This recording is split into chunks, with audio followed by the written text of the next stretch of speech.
Assalamualaikum warahmatullahi wabarakatuh.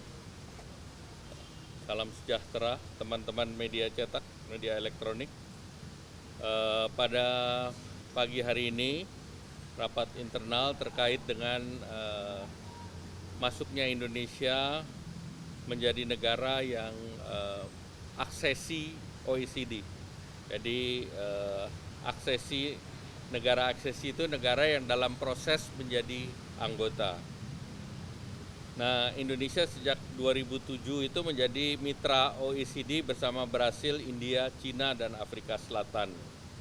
Dan di Asia Tenggara, OECD meluncurkan yang namanya Southeast Asia Regional Program di tahun 2014. Jadi kemarin tadi saya laporkan Bapak Presiden pertemuan di Perancis 2 minggu yang lalu di Paris, itu dalam rangka 10 tahun Southeast Asia Regional Program yang dipimpin oleh Perdana Menteri Kishida, itu sekaligus Perdana Menteri Kishida atau Jepang menjadi memegang keketuaan OECD.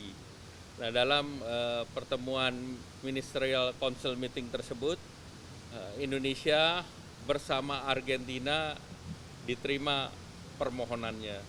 Argentina sampai dengan rapat kemarin itu berproses selama 5 tahun. Sedangkan Indonesia mulai dari surat yang dikirim OECD itu berproses selama 7 bulan.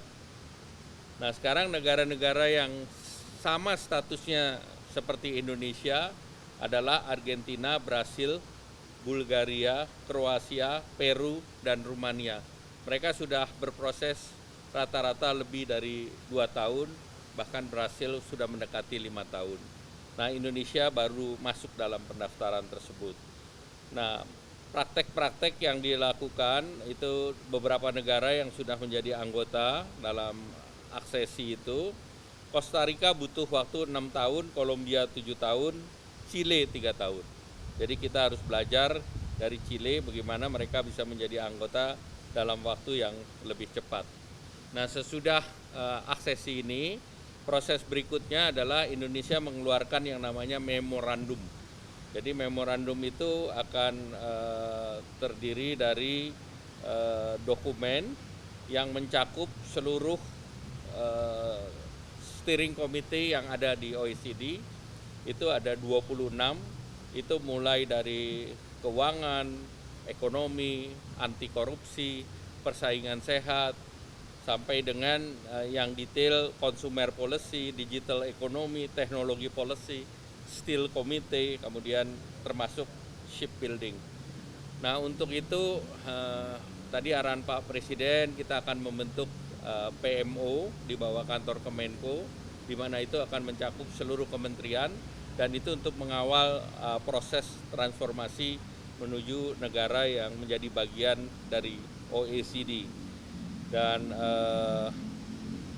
Sekretaris Jenderal Korman akan segera ke Indonesia tanggal akhir bulan ini, dan tentunya akan mengadakan pertemuan dengan Bapak Presiden, dan Sekretaris Korman direncanakan datang 28 sampai dengan 29. Nah, selanjutnya saya laporkan terkait dengan Indo-Pacific Economic Framework yang terdiri dari 4 pilar. Nah, Indonesia sudah menyelesaikan pilar 2, supply chain. Dan tadi Bapak Presiden sudah memberi arahan bahwa ratifikasi terhadap supply chain segera dilakukan melalui Perpres. Dan pilar pertama mengenai perdagangan sudah selesai 5 dari 11 klaster dan direncanakan diselesaikan akhir tahun ini, Desember 2024. Dan ini yang belum selesai adalah terkait dengan labor, environment, digital economy, dan juga trade facilitation dan competition policy. Itu yang belum selesai seluruh negara, bukan hanya Indonesia. Kemudian pilar yang akan segera selesai tanggal 6 Juni nanti, akan ada penandatanganan pilar 3 mengenai clean economy. Ini clean economy legal review selesai dan akan ditandatangan tanggal 6 Juni. Kemudian pilar 4 mengenai fair economy juga akan ditandatangani tanggal 6. Dan oleh karena itu nanti berikutnya kita akan mempersiapkan critical mineral dialogue, kemudian cooperative work program, dan clean economy investor forum. Nah, di dalam clean economic forum tersebut Indonesia mengajukan beberapa proyek, 17 proyek yang sudah dianggap dokumentasinya selesai, seperti geothermal, kemudian green refinery, kemudian sorghum to biofuel, blue ammonia, dan sebagainya. Kemudian tadi juga kami laporkan kepada Bapak Presiden terkait dengan semikonduktor, dan semikonduktor ini penting karena dalam OECD salah satunya juga akan mengirim fact finding mission mengenai ekosistem semikonduktor di Indonesia di pertengahan tahun ini.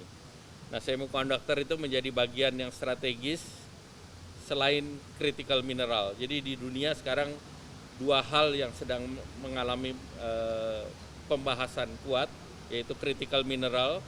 Critical mineral itu Indonesia sudah lebih dulu dengan undang-undang mineral batu bara di 2009 dan sudah direvisi. Sedangkan Amerika baru melalui Inflation Reduction Act dan Eropa dengan Critical Mineral Act yang di tahun lalu. Sehingga ini menjadi tren pembahasan terutama untuk logam strategis yang akan menjadi bahan baku untuk EV, kemudian untuk otomotif, untuk industri pertahanan dan industri luar angkasa. Nah, semikonduktor itu mengikuti dari industri digital, dan semikonduktor itu Indonesia harus membangun kembali ekosistem karena yang utama daripada industri semikonduktor adalah chip design. Chip design itu adalah membutuhkan ahli di bidang microelektronik. Oleh karena itu tadi arahan Bapak Presiden juga LPDP untuk didorong untuk memberikan beasiswa, melakukan training for the trainer. Dan saya laporkan dalam pertemuan dengan Menteri di Jerman, kita mempersiapkan SDM Indonesia untuk dikerjasamakan dengan Jerman sehingga bisa ikut dalam sekolah chip akademi yang ada di mereka, kemudian juga bisa magang di perusahaan-perusahaan semikonduktor yang sedang mereka buat. Jadi investasi Jerman sendiri untuk semikonduktor ke depan ini 13 miliar US dollar. Jadi kita sebetulnya bersaing dengan negara-negara tersebut untuk melakukan investasi di Indonesia. Mungkin itu saja. Terima kasih.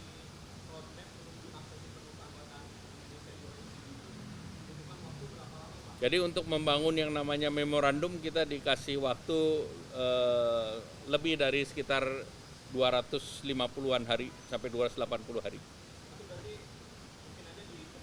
Dari sekarang sampai nanti.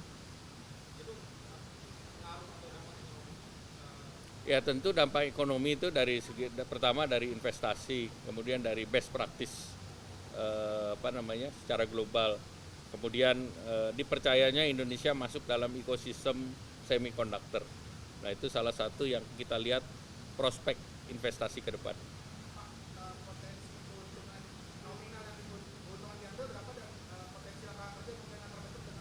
Ya pertama kan ini bukan proyek investasi. Ini kan proyek standar, jadi sama seperti tanya kalau standar SNI berapa investasinya, berapa orangnya kan, itu tergantung investasi. Jadi ini adalah best practice untuk reform. Nah kalau semua best practice reform disebutnya like-minded country, negara yang mempunyai kesamaan kebijakan. Kalau negara punya kesamaan kebijakan, maka yang akan masuk adalah sovereign wealth fund. Nah kalau ini kita bisa dapat, saya optimis posisi Indonesia dan sovereign wealth fund yang akan di Singapura akan bersaing. Karena sekarang hampir semua investasi Amerika 80% masuk ke Singapura, dari Singapura baru mecah ke berbagai negara. Nah ini antara lain hal-hal yang kita ingin ambil.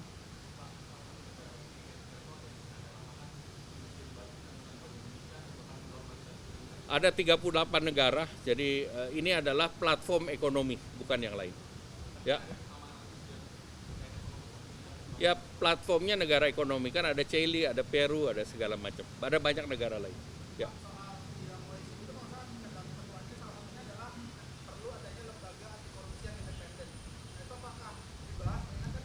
Itu mitranya di sini namanya KPK.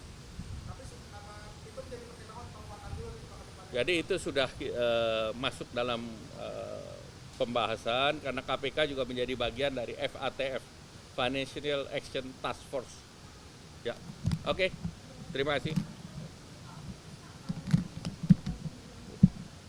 Kan makan waktu 3-4 tahun.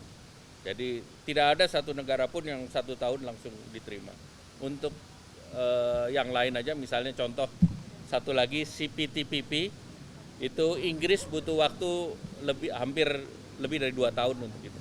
Ya, kita targetnya 3 tahun, sama seperti Chile.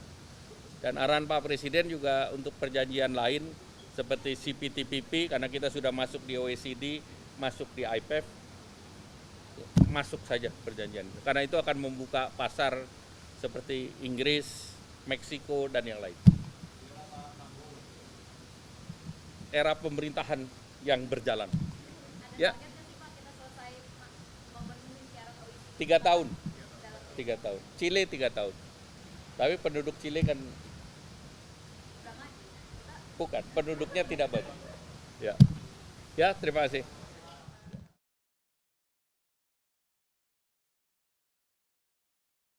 Jelajahi cara baru mendapatkan informasi. Download Metro TV Extend sekarang.